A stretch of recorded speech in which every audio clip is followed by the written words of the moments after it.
میں پوچھ رہا تھا مفتی صاحب سے، آپ سے بھی پوچھ لیتے پہلے، یہ ڈنڈے والے کا کیا نام تھا پھر بھول گیا، نہال بھائی مسجد کیوں بنائی ہے؟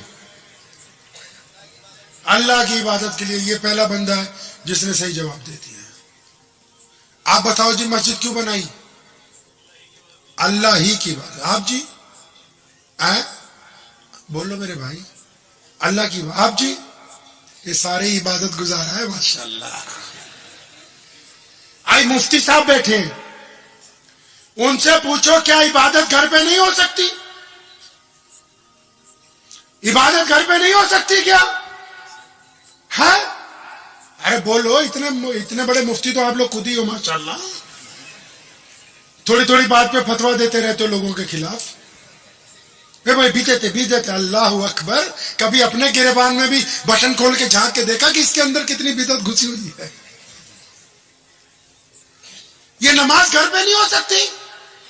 ہو سکتی ہے، اور 5 نمازیں فرض ہیں۔ کتنی؟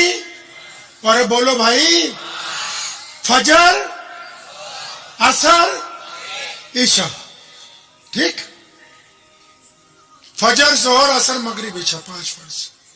لیکن اگر میں حضرت سے پوچھوں تو بولتے ہیں کہ ایک اور نماز ہے جو ان سے زیادہ پاورفل ہے، ان سے زیادہ برکت والی ہے، ان سے زیادہ عظمت والی ہے۔ پوچھے کون سی نماز؟ بولے تہجد کی نماز۔ کون سی؟ تہجد کی نماز۔ اچھا، تہجد کی نماز کے لیے مسجد چاہیے؟ نہیں چاہیے۔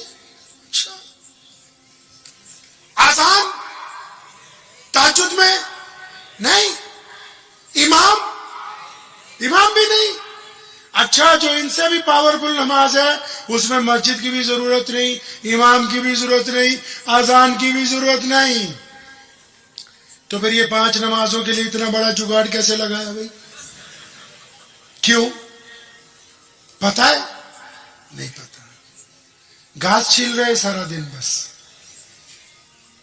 اسی لیے کہتے ہیں کہ رسول اللہ صلی اللہ علیہ وسلم کی سیرت کو پڑھیے، فتوے ابھی اس میں سے نکل جائیں گے، مسئلے بھی اسی میں سے نکلیں گے، قرآن کی تفسیر بھی اسی میں سے نکلے گی، تعبیر بھی اسی میں سے نکلے گی، دستور بھی اسی میں سے نکلے گا، تہذیب بھی اسی میں سے نکلے گی۔ ہم نے اگر کچھ چھوڑا ہے تو اپنے نبی علیہ الصلوۃ والسلام کی سیرت کو چھوڑا ہے، باقی آلتو پھالتو ساری چیزیں ہم نے پکڑی ہوئی ہیں۔ ہم نبی صلی اللہ علیہ وسلم سے پوچھتے ہیں، یا رسول اللہ مسجد کیوں بنائے؟ امام بخاری جواب دیتے ہیں، اللہ کے نبی کی حدیث اس میں موجود ہے۔ امام نسائی جواب دیتے ہیں، امام داؤد جواب دیتے ہیں، کنز الایمان میں لکھا ہے۔ پڑھ لو جس مرضی کتاب کو، چاہے وہ مولانا اشرف علی تھانوی رحمت اللہ علیہ کی ہو، چاہے وہ بریلی کے امام حضرت مولانا احمد رضا خان بریلوی صاحب رحمت اللہ علیہ کی ہو، پڑھو جس مرضی امام کو۔ وہ کہتے ہیں کہ مسجد اس لیے بنائی گئی کیونکہ ہمارے نبی کا حکم ہے۔ اور اگر ہم پوچھتے ہیں یا رسول اللہ مسجد میں کرنا کیا ہے، تو کریم رسول نے فرمایا تھا کہ مسجد میں جماعت کے ساتھ نماز پڑھنی۔ پھر سوال ہوا کہ یا رسول اللہ جماعت سے کیسے؟ فرمایا کندھے سے کندھا، اور بولو کندھے سے کندھا جوڑ کے نماز پڑھنی ہے۔ یا رسول اللہ کندھے سے کندھا کیوں جوڑے؟ فرمایا تاکہ تمہارے دل آپس میں مل جائے۔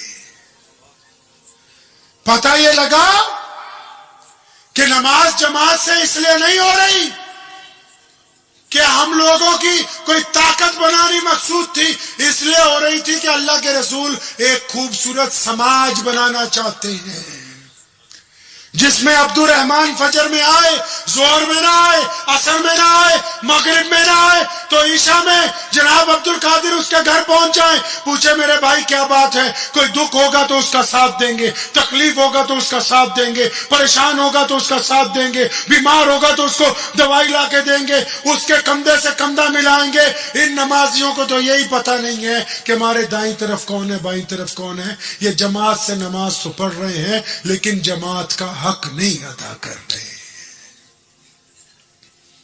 ان کو ویژن ہی نہیں پتا رسول اللہ کا ویژن کیا ہے، نبی علیہ السلام چاہتے کیا ہیں۔ رسول اللہ نے نماز اس لیے اللہ نے دی تاکہ یہ بندوں کو اچھا بنانا ہے. مسجد اس لیے بنائی تاکہ آپ کو ایک اچھا سماج بنائے.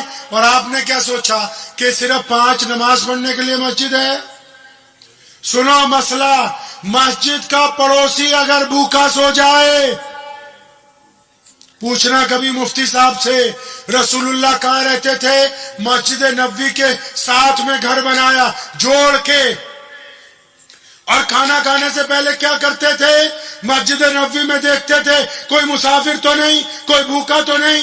آتی تھی اطلاع، یا رسول اللہ سب نے کھانا کھا لیا، اصحاب صفہ نے کھا لیا. اللہ کے نبی لقمہ توڑیے، فرمایا رک جاؤ بلال ادھر آؤ، یہ دائیں طرف والے پڑوسیوں کو پوچھو کھانا کھایا ہے؟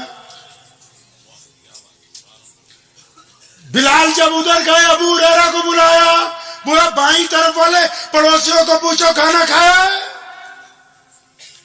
ابو ہریرہ ادھر گئے تو انس کو بلایا کہ سامنے والے پڑوسیوں کو پوچھ کیا ان کے گھر میں چولہا جلا ہے کہ نہیں؟ تمہیں کس نے کہا کہ مسجد کے بہترین صدر بن گئے ہو، متولی بن گئے ہو، امام بن گئے ہو؟ خدا کی قسم کسی مسجد کا پڑوسی، چاہے اس کا مذہب اسلام ہو یا نہ ہو، چاہے وہ کسی دوسرے مذہب سے تعلق رکھتا ہو، اگر وہ غریب ہے اور اس کے بچے کھانا نہیں کھا پا رہے، اس کے بچوں کے اسکول کی فیس نہیں ہے، تمہیں یہ حق نہیں پہنچتا کہ تم مسجد میں رمضان میں بریانیاں کھاتے پھرو. یہ مسجد کے حکم میں داخل نہیں ہے. یہ بات کس نے کہا کہ صرف 5 وقت کی امامت کے لیے یہ مسجد بنائی ہے؟ یہ امام اس لیے بٹھایا تاکہ تمہیں بتائے کہ ادھر کھائی ہے، ادھر کنواں ہے، یہ سیدھا راستہ ہے. یہ مسجد اس لیے کہ یہاں کوئی غریب آئے گا، وہ سوال کرے گا تو مسجد والے اس کو خالی نہیں لوٹائیں گے، کیونکہ یہ رسول اللہ کی سنت ہے. مسجد نبوی میں غریب پہنچا، ایک نہیں ہزاروں پہنچے، اور انہوں نے آ کے کہا یا رسول اللہ مدد کیجئے. اور مدد مانگنے والے مسلمان نہیں تھے،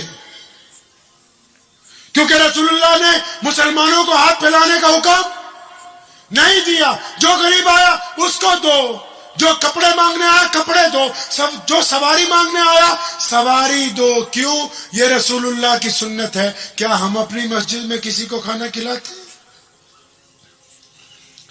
ہم تو اگر کوئی ویسے ہی تڑپا ہوا نوجوان جو گھر سے پٹ گیا ہو، یا بیوی نے ڈانٹ دیا ہو، یا ابو امی نے نکال دیا ہو، جو پریشان حال ہو، جو سوچے کہ 2 نفل پڑھ کے اللہ کی مدد مانگ لوں، وہ ابھی آ کے نیت باندھتا ہے تو پیچھے سے مسجد والے آ کے پنکھا بند کرتے، بولے بنا نماز کے نہیں چل سکتا ہے یہ.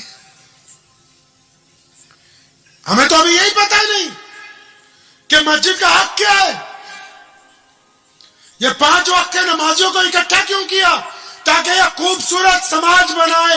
ان کے جو اینک لگی ہو اس اینک میں ان کو کوئی ہندو، سکھ، عیسائی، دلت، مسلمان کوئی اپنا پرایا نظر نہ آئے، بلکہ ان کو انسان نظر آنے چاہیے کہ یہ اللہ کی مخلوق ہے، ہم کو ان کی مدد کرنی ہے.